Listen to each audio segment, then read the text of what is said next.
Halo semua, perkenalkan nama saya Delon Mata dari kelas 6 PJJC dengan NIM 222301309. Pada kesempatan kali ini saya akan menjelaskan tentang hasil analisis kami mengenai simpang bersinyal dan proyeksi volume lalu lintas di lokasi studi yaitu Bundaran Eltari. Baik, yang pertama kami menghitung kendaraan melewati lampu merah di Bundaran Eltari. Itu kami mulai dari jam 4 sore hingga jam 7 malam. Kami menghitung setiap golongan kendaraan yang melewati area tersebut, baik yang belok kiri, belok kanan maupun lurus, sesuai dengan 4 jalur lalu lintas yang ada di situ. Setelah kami menghitung, setelah survei, kami lanjut ke menghitung jam puncak.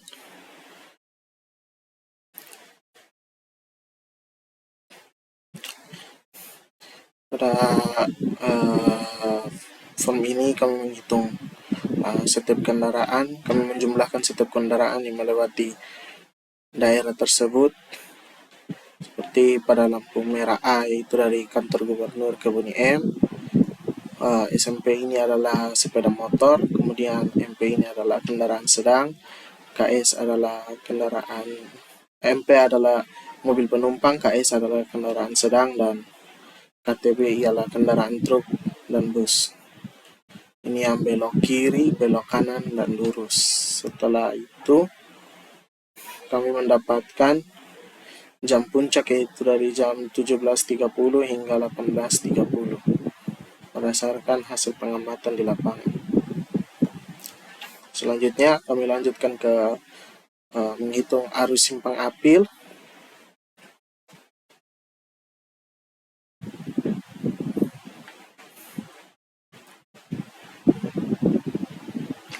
Di sini kami menghitung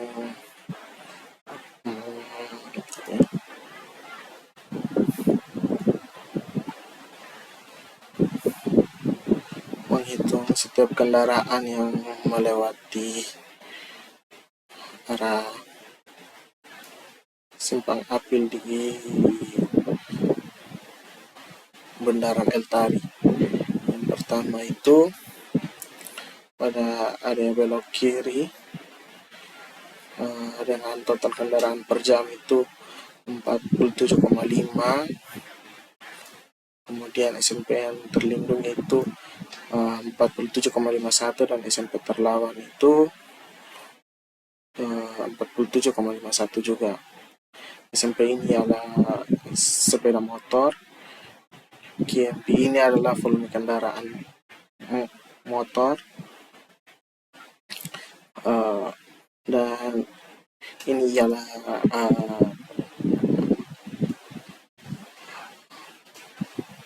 faktor ekivalen dari setiap. Kami menghitung semuanya ini yang belok kiri lurus, belok kanan, lalu kami menjumlahkannya. Setelah itu ini kode pendekat dari setiap arah. Setelah menghitung semua ini, menghitung dari mobil penumpang, kendaraan sedang, sepeda motor, dan kendaraan tak bermotor. Setelah itu kami menghitung rasio belok kiri dan rasio belok kanan, itu juga dengan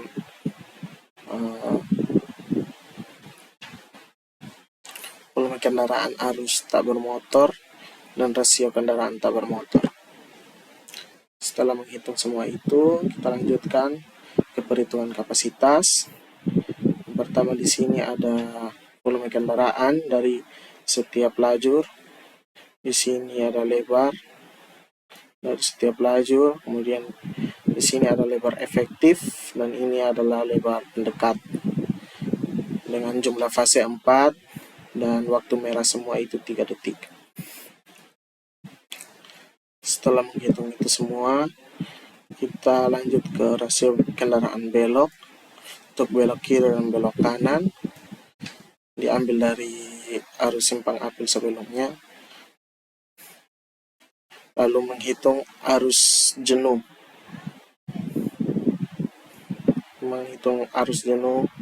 Sini sesuai dengan faktor. Lalu untuk ini tipe P ada FBKA dan faktor belok kanan dan faktor belok kiri itu didapat dengan rumus 1 tambah RBKA dikali 0,26, dan untuk FBKI itu dengan rumus 1 kurang RBKI kali 0,16.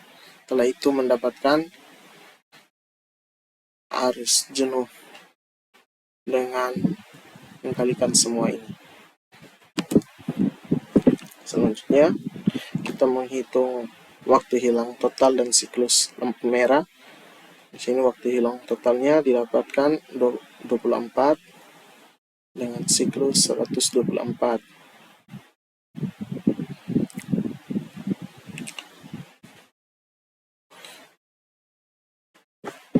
Untuk fase rasionya didapatkan 0,19 untuk kode pendekat A, dan hijau pada fase yang pertama dengan tipe pendekat P dengan arus lalu lintas 754,40 dengan rasio Q per S itu 15, lalu fase rasionya 0,19, waktu hijaunya 25, kapasitasnya 1036,4 dan derajat kejenuhan 0,37 untuk tipe pendekat A dan selanjutnya. Setelah itu menghitung kritisnya sehingga mendapatkan hasil 0,78. Setelah itu kita lanjut ke menghitung tundaan dari setiap kendaraan. Untuk tundaan di lalu lintas rata-ratanya dapat 70,08, lalu untuk geometri tertahan 3,95 dengan rata-rata tundaan 74,03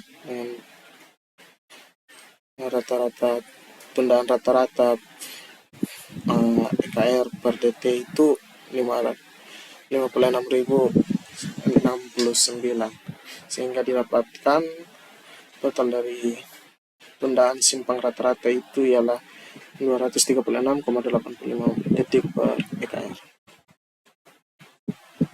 Selanjutnya kita menghitung proyeksi kendaraan dan tren grafik dari tahun 2019 hingga tahun 2024 yang dibedakan per jenis kendaraan dan analisis pertumbuhan lalu lintas. Untuk data volume kendaraan diambil dari BPS.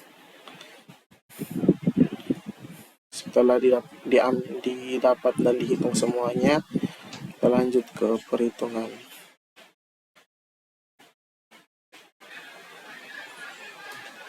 kendaraannya. Lalu kita menghitung LHR. Setelah mendapatkan LHR dari total ini, kita melanjutkannya dengan menghitung LHR 0, lalu LHRT, sehingga mendapatkan I-nya itu 4,30 di tahun 2020, 4,30%.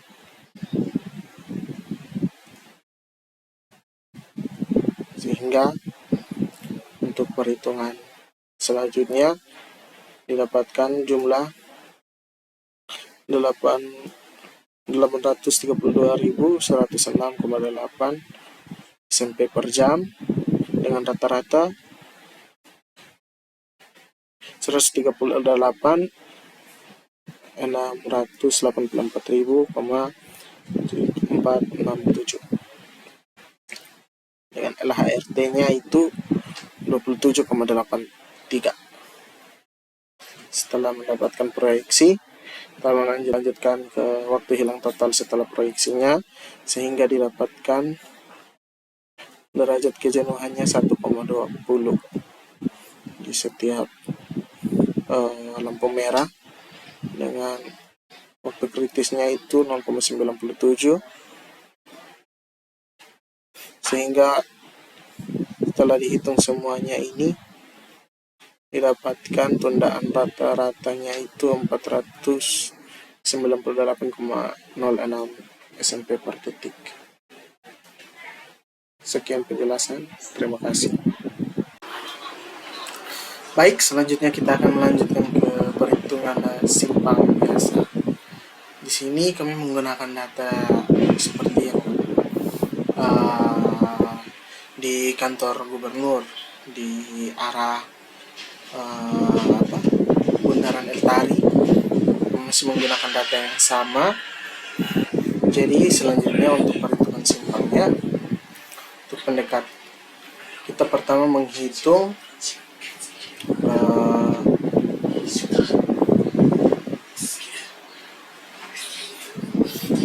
kami menghitung total rekapan dari perhitungan data simpang di sebelah, dari hasil survei sebelah. Pertama kami merekap dan menghitung total untuk melewati jalan mayor dan minornya.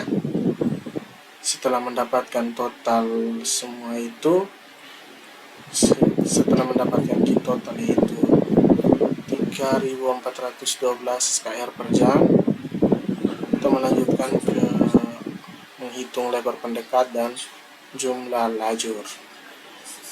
Setelah mendapatkan itu semua, kita lanjut ke penentuan kapasitas dasar atau C0, lalu menghitung faktor koreksi kapasitas berdasarkan lebar pendekat rata-rata, median jalan, ukuran kota, hambatan samping, belok kiri, belok kanan, serta rasio minor total, serta kapasitas.